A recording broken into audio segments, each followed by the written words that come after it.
नमस्कार दोस्तों, आपका स्वागत है आपके अपने YouTube चैनल कुशवाहा एकेडमी पर। ठीक है, आज हम लोग पढ़ेंगे फ्रैक्शन भिन्न। ठीक है ना, भिन्न कितने प्रकार के होते हैं, दशमलव भिन्न क्या होता है, इसी के विषय में और प्लस में और वही और असेंडिंग डिसेंडिंग के विषय में हम लोग अध्ययन करेंगे आज। ठीक है, चलिए नेक्स्ट पे देखिए भिन्न क्या होता है। भिन्न भिन्न को इंग्लिश में हम लोग फ्रैक्शन बोलते हैं। ठीक है, फ्रैक्शन ठीक ऐसी संख्या मतलब भिन्न ऐसी संख्या जिन्हें पी बाई क्यू में लिखा जा सके, जहां पर ये जो क्यू है, जो क्यू होगा वह जीरो नहीं होना चाहिए, ये जीरो नहीं होना चाहिए। ठीक है, अब पी को क्या बोलते हैं हम लोग, तो इसको पी को बोलते हैं अंश, हिंदी में अंश कहते हैं, और न्यूमिनेटर बोलते हैं, न्यूमिनेटर इंग्लिश में न्यूमिनेटर बोलते हैं। ठीक है ना, और इस नीचे वाले को हिंदी में हर बोलते हैं और डिनोमिनेटर बोलते हैं इंग्लिश में, डिनोमिनेटर। ठीक, तो याद करने के लिए न्यूमिनेटर और डिनोमिनेटर, हर और अंश, अंश ऊपर होता है हर नीचे होता है, और क्यू जो होगा जीरो नहीं होगा, और पी बाई क्यू में होगा तो उसे ही हम लोग भिन्न कहेंगे। ठीक है, चलिए नेक्स्ट पे भिन्नों के प्रकार। जो भिन्न होते हैं कितने प्रकार के होते हैं, तो देखिए भिन्न कई तरह के होते हैं। तो पहले होता है उचित भिन्न। उचित भिन्न मतलब कि ऊपर जो अंश होगा वो छोटा होगा और हर जो होगा वो बड़ा होगा, ये उचित भिन्न है। ठीक है, उचित और अनुचित। अनुचित क्या है, तो अनुचित में जो अंश होगा वो बड़ा होगा और हर जो होगा वो छोटा होगा। ठीक ना, तो इसको भी हम लोग विषम भिन्न भी बोलते हैं, इसको विषम भिन्न के नाम से भी जानते हैं, विषम भिन्न। ठीक है, विषम भिन्न। तो इसको हम लोग ऐसे भी लिख सकते हैं कि ये देखिए एक चीज और, अनुचित भिन्न को मिश्रित भिन्न में लिखा जा सकता है और मिश्रित भिन्न को अनुचित में लिखा जा सकता है। ठीक है, तो मिश्रित भिन्न क्या होता है, जिसे दिया है कि 3 सही 1/4। ठीक ना, तो इसको हम, ये तो मिश्रित हो गया, दोनों दिया हुआ है 3 सही 1/4, तो इसको हम लोग ऐसे भी लिख सकते हैं कि 3 × 4 = 12 = 13/4। ठीक है ना, तो ये हो गया हमारा विषम भिन्न या अनुचित भिन्न। लेकिन देखिए मिश्रित भिन्न और अनुचित भिन्न में कोई अंतर विशेष नहीं है, बस अंतर इतना है कि इस समय जो हम लोग यहाँ पे 3 जो रख रहे हैं सही के मामले में, इसी को हम लोग मिश्रित बना दे रहे हैं। ठीक है ना, तो 3 मतलब 3 हमारा प्लस में अलग हो जा रहा है और 1/4 अलग हो जा रहा है। तो कहने का मतलब ये है कि अनुचित भिन्न को या विषम भिन्न को हम लोग मिश्रित में बना सकते हैं और मिश्रित भिन्न को अनुचित या विषम भिन्न में बना सकते हैं। ठीक है, ये 3 हो गया। इसको हम लोग प्रॉपर भिन्न बोलते हैं, इसको इनप्रॉपर बोलते हैं, इसको मिक्स्ड फ्रैक्शन बोलते हैं। अब व्युत्क्रम है। व्युत्क्रम क्या होता है कि जो उचित या ये कोई भी भिन्न हो, मतलब इसमें से जैसे मान लीजिए 2/7 है, ये हमारा उचित भिन्न है, तो इसको जब व्युत्क्रम में लिखेंगे तो इसको हम लोग ऊपर रख करके इसको पलट देंगे, ये ऊपर चला जाएगा, ये नीचे चला जाएगा। ठीक है ना, तो इसी को हम लोग व्युत्क्रम भिन्न बोलते हैं।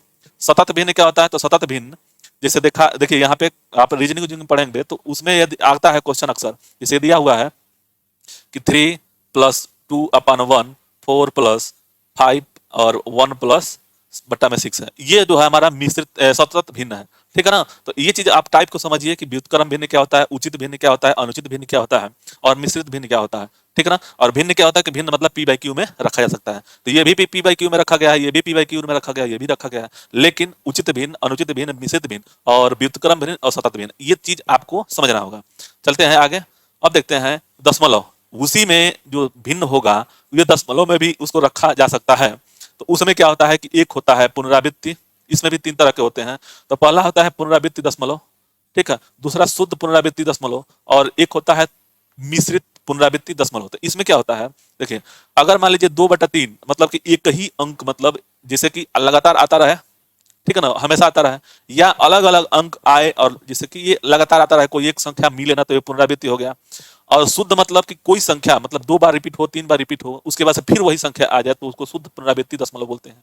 और मिश्रित भिन्न में जैसे देखिए इसमें दिया हुआ है, देखिए ये 3 है, फिर ये 3 है, ये 3 है, तो ये क्या हो रहा है कि वही संख्या, वही 3 संख्या फिर रिपीट हो रहा है। इसमें देख लीजिए 2 संख्या, वही संख्या फिर रिपीट हो रहा है, तो इसको हम लोग शुद्ध पुनरावृत्ति कहेंगे। और इसको रोकने के लिए, मतलब ये जो पुनरावृत्ति को रोकने के लिए ऊपर में हम लोग यहाँ पे बार बार मतलब बार लगा देंगे, तो ये हमारी संख्या बस 3 अंक में हो जाएगी। तो हम लोग इससे समझेंगे कि ये संख्या 7, 8 और 6 जो संख्या है हमेशा लगातार मतलब कि रिपीट हो रहा है, पुनरावृत्ति कर रहा है। ठीक है, ठीक। और मिश्रित में क्या होता है, मिश्रित में देखिए जैसे ये 0.1799 है, ठीक है, तो ये जो संख्या है देखिए इसमें 9 है, तो 3 बार आया हुआ ना, तो इस पर हम बार लगा देंगे, तो इसको हम लोग ऐसे लिख सकते हैं कि 017 और 9 का बार। कहने का मतलब ये हुआ कि कोई संख्या अगर मान लीजिए उसमें हम भाग दे रहे हैं, तो वो संख्या में 17 आ रहा है, उसके बाद से जो 9 आ रहा है वो हम लोगों को लगातार मिश्रित में रूप में आ रहा है। तो यानी कि ये दोनों आ गया, यानी कि 17 भी आ गया और प्लस में 9 हमको पुनरावृत्ति का संख्या दे रहा है। तो इसको हम लोग मिश्रित पुनरावृत्ति दशमलव कहेंगे। ठीक है, चलिए अब क्या होता है इसके बाद अवरोही क्रम और आरोही क्रम और अवरोही क्रम, आरोही क्रम और अवरोही क्रम। इसमें क्या होता है असेंडिंग ऑर्डर में, असेंडिंग मतलब देखिए इसमें ध्यान देने वाली बात है, कंफ्यूजन होता है, इंग्लिश में तो नहीं कंफ्यूजन होता है, लेकिन जब हिंदी में आप आएंगे तो वो कंफ्यूजन होने लगता है कि अवरोही कौन है आरोही कौन है। ठीक ना, तो देखिए इसमें समझने के लिए देखिए इसको हम लोग आरोही को 1 2 3 जो गिनती हम लोग गिनते हैं 1 2 3 4 5 6 7 8 9 10 11 12 13 14, वो हमारा आरोही क्रम में होगा, वो असेंडिंग में होगा। जैसे जैसे हमारा जो गिनती है वो असेंडिंग ऑर्डर में होगा और उसको हम लोग आरोही बोलेंगे। ठीक है ना, तो इसको याद करने के लिए देखिए इसमें 3 वर्ण है आ रो और ही, 3 है 3, तो ये हो गया 3 मतलब कम है। और इसमें देखिए दूसरा में अवरोही, इसमें 4 है शब्द, मतलब शब्द नहीं है वर्ण, 4 वर्ण यानी कि बड़ा। तो ये ध्यान दीजिए कि छोटा जो होगा छोटा से बड़ा की ओर जाना है, तो उसको हम लोग आरोही बोलेंगे। ये देखिए ये 3 में है, 3 शब्द, इसमें 3 वर्ण है और इसमें देखिए 4 वर्ण है। तो हम लोग क्या करेंगे इसको समझेंगे कि जो 3 बार मतलब कि 3 वर्ण आया है वो कम है और 4 अधिक है। तो इसमें समझना ये है कि जो कम है तो हम लोग कम से ऊपर जाएंगे। ठीक है, तो वो हो गया आरोही। और अवरोही क्या है कि जो 4 है अंक का है, मतलब 4 वर्ण का है, उसको हम लोग बड़ा करके और उसके बाद छोटे में डिसेंडिंग में लेते चलेंगे। तो डिसेंडिंग समझ गए और असेंडिंग समझ गए। जैसे अवरोही क्रम क्या होता है तो 100 99 98 97 95, मतलब जो डाउन में चलता जाए, मतलब ऊपर से मतलब लंबे से नीचे की ओर। ठीक है, अवरोही होता है अवरोही मतलब आरोही, वो होता है असेंडिंग ऑर्डर जो नीचे से ऊपर कर चलता है।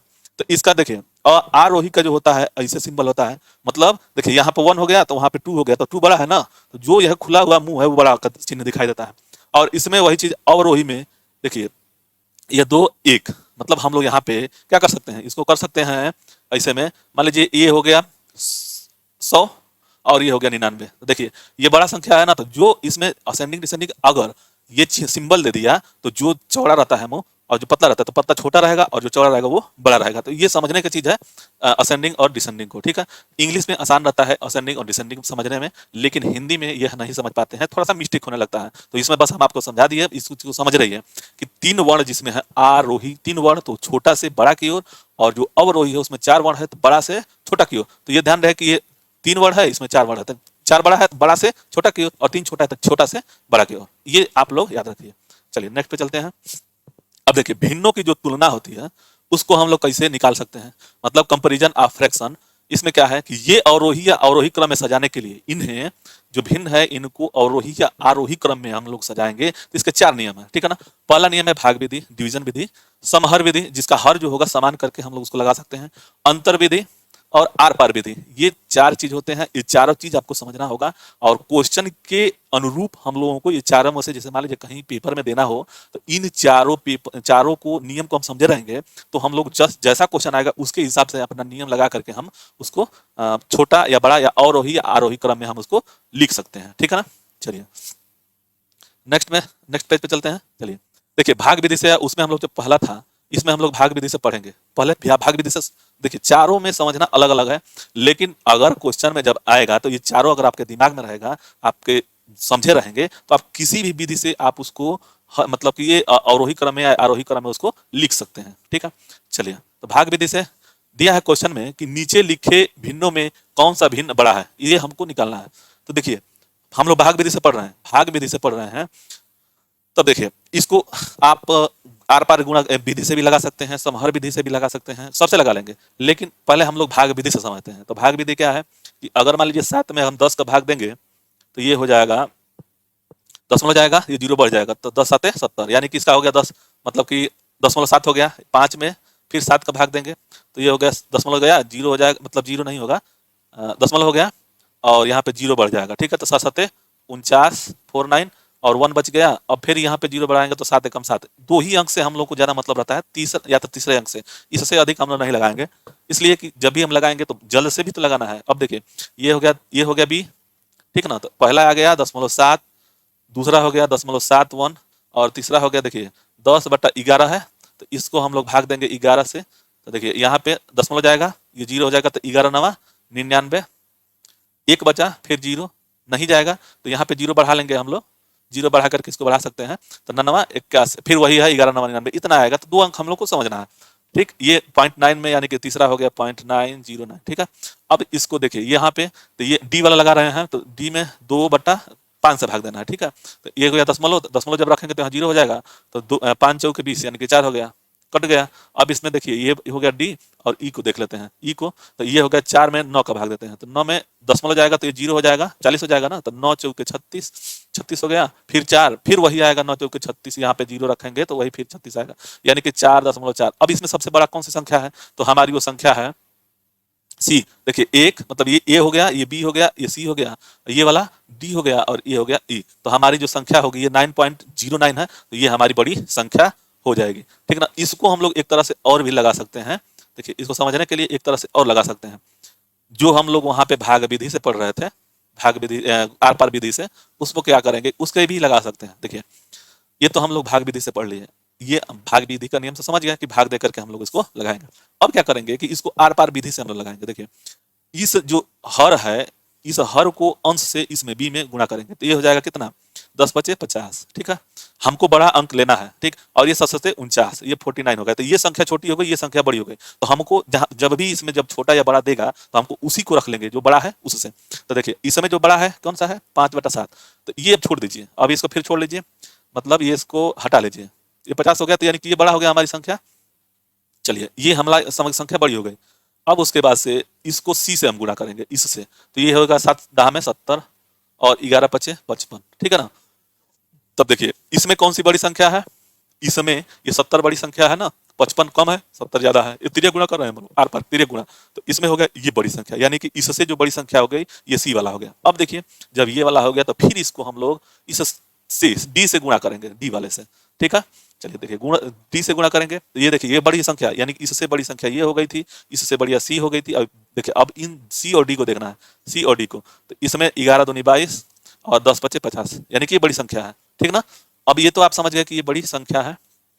चलिए यानी कि ये बड़ी संख्या इससे भी, डी से भी ये बड़ी संख्या है, तो ये दिमाग में रहे। अब इसको ई से भी गुणा करना होगा, तो 9×10 = 90 और 11×44, तो इससे भी ये बड़ा हो गया, तो हमारा संख्या कितना होगा, यानी कि 90 मैंने आ रहा है, तो ये हमारी बड़ी संख्या होगा। तो इसका ऑप्शन में जो होगा आंसर वो होगा सी, ठीक है। तो ये हम लोग पढ़ लिए, समझ लिए कि भाग विधि से भी कैसे लगाया जाता है, और इससे मतलब आर पार या तिर्यक गुणा से कैसे लगाया जाता है। समहर से, इस समहर में क्या होता है कि इन जो हर होता है इनका हम लोग लौसा निकाल करके दोनों में ऊपर नीचे गुणा कर लेंगे, और जो संख्या बड़ी होगी उस संख्या को हम लोग लेंगे। लेकिन एक चीज याद है, ये बात ध्यान दीजिए कि जब भी जैसा क्वेश्चन आता है उसके हिसाब से हम लोग चारों में से कोई अप्लाई करके हम जल्द से जल्द उस क्वेश्चन का आंसर निकालने के लिए कोशिश करेंगे। चलिए ठीक है, समझ में आ गया। अब देखिए वही क्वेश्चन है भाग विधि से ही, तो देखिए इसमें क्या करना है कि नीचे दिए गए भिन्नों में सबसे छोटा भिन्न कौन सा होगा, ठीक है।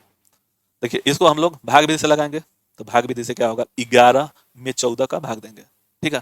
भाग विधि से लगा रहे हैं, ये चीज हम लोग इसको आर पार या गुणनखंड विधि से भी लगा सकते हैं, मतलब कि ये तिर्यक गुणा से भी लगा सकते हैं, लेकिन आप समझिए इस चीज को हम लोग ऐसे भी लगाएंगे।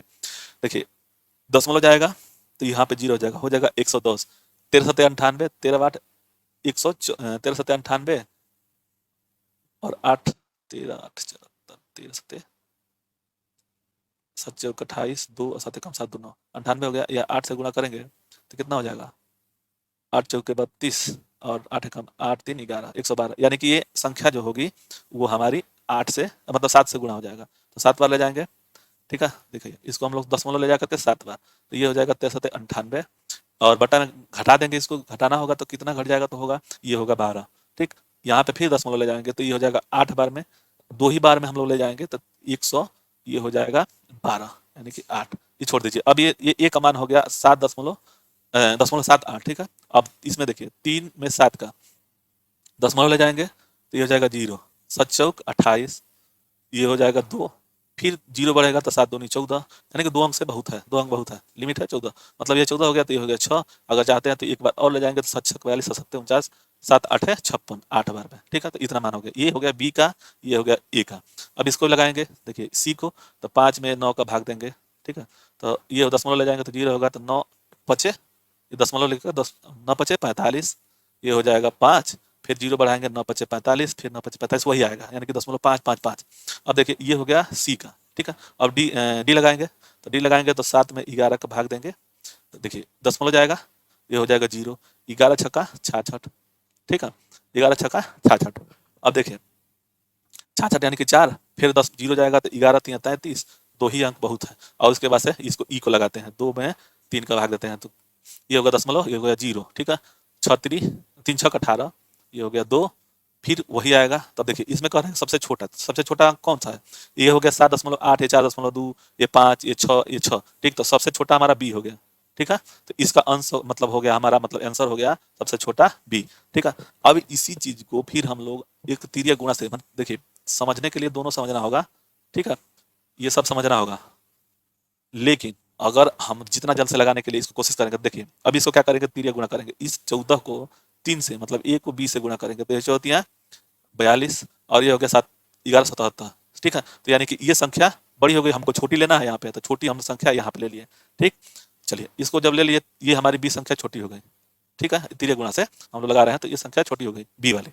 चलिए बी जब छोटा हो गया तो हम सी से गुणा करेंगे, इसके साथ गुणा करेंगे, तो ये हो गया 7 5 35, ठीक है, और 9 3 27, ये फिर हमारी संख्या छोटी हो गई, हमको छोटी ही लेना है, जैसे कि इनमें से जो भी संख्या हम लेंगे उसको एक को, माने किसी को या तो बड़ा कहेगा तो बड़ा को ले लेंगे, और नहीं तो छोटा कहेगा तो छोटा को लेकर के उसी को सब में गुणा कर देंगे, मतलब तिर्यक गुणा करेंगे तो आ जाएगा। देखिए 27 हो गया, अब यहाँ पे जब 27 हो गया सी से, तो ये बड़ी संख्या बी हो गई, बड़ी संख्या सी हो गई और छोटी संख्या बी हो गई। अब उसी को फिर हम डी से गुणा करेंगे, देखिए डी से जब गुणा करेंगे, इसको हटाते हैं, फिर देखिए इसको डी से गुणा करेंगे, ठीक है ना, तो अब डी से गुणा करेंगे तो देखिए क्या होगा, 11 3 33, ये हो गया 33, और इस 7 49, तो इससे भी ये छोटा हो गया, तो इस ये फिर मतलब ये छोटा हो गया। अब इसके बाद से ई से गुणा करेंगे, देखिए 7 दूनी इससे, ये हो गया 14, और 3 7 21, यानी कि 3 3 9, 3 3 9 21 नहीं है, ये 3 3 9 हो गया, तो यानी कि ये 14 हो गया, तो इससे ये छोटी संख्या हो गई, तो इसमें हमारी जो संख्या आंसर होगा वो होगा बी, ठीक है। तो ऐसे ही इसको आप जिस हिसाब से लगाना चाहें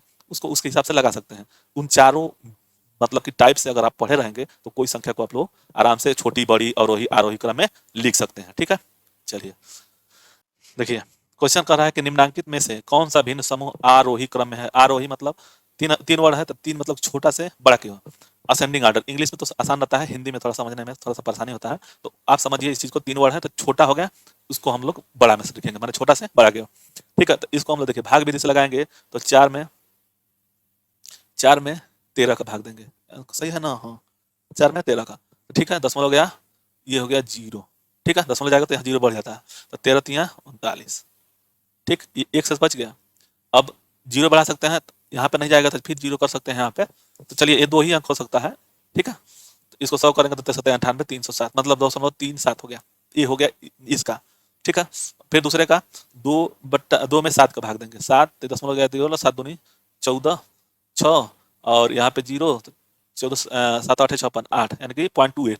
तीसरा हो गया 3 में 11 का भाग देना है, 11, तो दशमलव गया, यहाँ पे दशमलव होगा तो ये हो जाएगा 0, तो 11 दूनी 22, ठीक है, 22 हो गया ना। अब यहाँ पे 8 शेष बचेगा, हाँ 8 शेष बचेगा, तो ये हो जाएगा यहाँ पे 0, तो 1177, ठीक है, 1177 माने 2.7, ओके। अब चलिए ये मान लीजिए 2 अंक हो गया 1177, ये हम लोग लगा लिए, तो ये हो जाएगा 3, शेष बच गया, छोड़ दीजिए, यहाँ पे 2 अंक हो गया। अब तीसरे अंक में देखिए 1 में 5 का भाग देंगे, तो ये हो जाएगा कौन सा, 0 बढ़ जाएगा, दशमलव रखेंगे तो 0 बढ़ जाएगा, तो 5 दूनी 10, यानी कि 10 हो गया, ये कट गया, यानी कि सबसे छोटी संख्या हमारी कौन सी हो गई, 1/5। तो इसमें देखिए ऑप्शन में कौन सा 1/5 है, तो ये एक पहले में मतलब 1/5 ये है, तो इन दोनों में से कोई ऑप्शन में से होगा, ठीक है ना। अब देखिए ये 0.2 हो गया, अब देखिए 0.28 और 0.27, तो ये छोटा हो गया ना, यानी कि सी वाला, यानी कि 3/11, 3/11 किस में दिया हुआ है, तो ये, ठीक है, 3/11, यानी कि ये ऑप्शन में हम लोग 2 ही मतलब समझ में आ गया, तो इसका आंसर सी होगा। अगर जल्दी से लगाना है तो ये 2 ही अंक समझ गए, तो ये हो गया इतना। अगर फिर आगे बढ़ेंगे तो देखिए ये वाला 2/7 है, यानी कि 0.28, तो ये वाला हो गया, और 4/11 यानी कि इसके बाद ये हो गया, तो छोटे से बड़ी की ओर संख्या हम लोग यहाँ निकाल लिए, तो इसका आंसर होगा सी। तो भाग विधि से भी लगा सकते हैं, ठीक है ना, ये बात ध्यान रहे कि इसको हम भाग विधि से भी लगा सकते हैं, और इसको हम लोग गुणनखंड विधि से भी उससे आर पार या मतलब तिर्यक गुणा से भी लगा सकते हैं। तो देखिए तिर्यक गुणा से जब लगाएंगे तो कैसे लगाएंगे, देखिए 4/13 है, 4/13, 2/7 और 3/11 और 1/5, ये दिया हुआ है ना, तो इसको हम लोग इससे गुणा करेंगे। देखिए 13 दूनी 26 और 7 चौक 28, यानी कि ये बड़ी संख्या हो गई ना। अब इसको हम लोग ये बड़ी संख्या हो गई, कंफर्म हो गया कि इससे ये बड़ी संख्या है। अब इसको हम लोग इसी से इसमें गुणा करेंगे, देखेंगे कि 4 एकम 4, ये कितना 11 होगा ना, 11 44 हो गया, इससे गुणा करेंगे तो ये 44 हो गया, और 13 39 हो गया, तो ये फिर ये बड़ी संख्या हो गई। ठीक है, जब ये बड़ी संख्या हो गई 4/13, तो फिर अब इससे गुणा करेंगे तो 5 चौके 20 और 13 एकम 13, यानी कि ये फिर बड़ी संख्या हो गई, यानी कि हमारी सबसे अंतिम जो संख्या होगी वो 4/13 होगा, अंत वाली, मतलब जो बड़ी सबसे बड़ी संख्या होगी वो 4/13। तो ऑप्शन में देखिए कौन कौन से आ रहे हैं, एक ये आ रहा है, एक ये आ रहा है, एक ये आ रहा है, ठीक है ना। अब हम लोग क्या करेंगे कि इनको आपस में फिर गुणा करेंगे, ये तो बड़ी संख्या हमारी आ गई। अब इसको देखिए इसमें गुणा करेंगे तो 11 दूनी 22 हो गया और 3 7 21 हो गया, यानी कि ये बड़ी संख्या हो गई हमारी, 11 दूनी 22, ये बड़ी संख्या हो गई, ये वाला 2/7 बड़ी संख्या हो गई। तो फिर इसको हम लोग क्या करेंगे कि जब देखिए ये बड़ी संख्या हो जाएगी ना, मतलब इससे आपस में इसको गुणा करेंगे तो ये हो जाएगा 11 दूनी 22 और 11 दूनी 22 और 7 त्रिक 21, तो यानी कि बड़ी संख्या हो गई। इसका मतलब ये हुआ कि ये संख्या इससे बड़ी है, ठीक है ना। अब इसको फिर इसी से इसमें गुणा करेंगे तो 5 दूनी 10 और 7 एकम 7, तो ये बड़ी फिर संख्या हो गई, तो यानी कि इसके बाद जो संख्या होगी वो 2/7 हो जाएगा, 2/7। अब इसमें ऑप्शन में देखिए नीचे से, मतलब कि हम लोग इधर से जा रहे हैं तो ये बड़ी संख्या हो गई, ये छोटी संख्या हो गई, मतलब कि देखिए ये हो गया, देखिए ये हो गया 4/13 था सबसे बड़ी संख्या, ये वाली संख्या, उसके बाद से आ गया 2/7 उससे छोटी संख्या, यानी कि ये सबसे बड़ी संख्या हो गई। अब देखिए इन दोनों आपस में, यहाँ पे देखिए ऑप्शन में कौन सा दिया हुआ है, तो ऑप्शन में दिया हुआ है हमारा ये वाला, तो हमारी मतलब दो ही चीज, 2 या 3 हम लोग देख लेंगे तो आ जाएगा, वो संख्या आ जाएगी, तो हम उसको जल्दी में मतलब अपने समय बचाने के लिए हम जैसे उसको टिक कर सकते हैं, ठीक है। तो इसका ऑप्शन हो गया सी। उसी तरह से चलते हैं अवरोही क्रम में देखने के लिए, जैसे कि वही संख्या, मतलब संख्या तो कोई और है, लेकिन इसको लगाने के लिए क्या है कि निम्न में से कौन सा भिन्न समूह जो है अवरोही क्रम में है। अवरोही मतलब ये 4 वर्ण का संख्या हो गया, तो बड़ा से छोटा के ओर जाना है, ठीक है ना।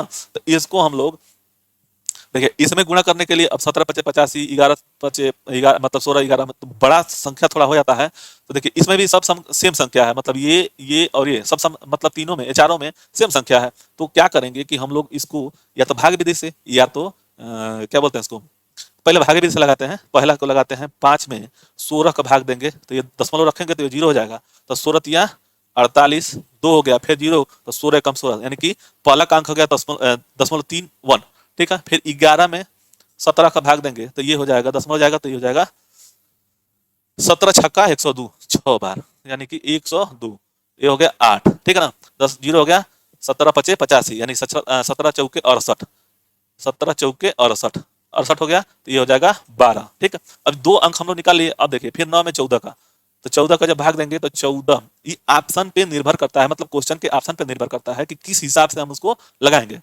भाग विधि से लगाएंगे कि आर पार, मतलब कि जैसे तिर्यक गुणा से लगाएंगे, या उसको समहर करेंगे, मतलब कि हर को सेम करेंगे, वो क्वेश्चन पर निर्भर करता है, लेकिन समझना सब जरूरी है, ठीक है।